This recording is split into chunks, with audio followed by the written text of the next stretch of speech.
The holy grail for investors is revenue, and generally more of it is better. Customers that are parting with their hard-earned money is generally the best indication of the fact that the market likes it.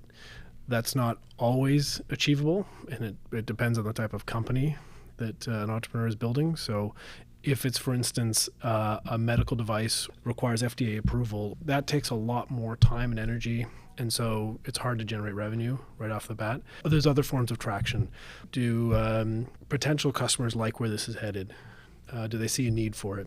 Are there regulatory issues that it looks like the company is going to be able to tackle? So that's for those hardcore technologies. And then the other end of the spectrum would be, a consumer-facing app. Maybe they're not monetizing it, but maybe they're building a huge user base, and then they plan to monetize it through advertising later. And so in a case like that, there should be good evidence of it filling a market need and a number of users, and ideally a high level of virality. It's really a spectrum, where are you on that? And so companies maybe that fall in the middle are software as a service, SaaS, B2B companies. Sometimes it's hard to sell into businesses, but if you can get a couple across the line, that's good.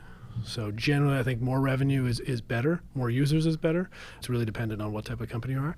And I'd say at the MaRS IF, and I think a lot of other funds feel the same way, during due diligence, we like to talk to customers and partners. And so that's when the rubber hits the road.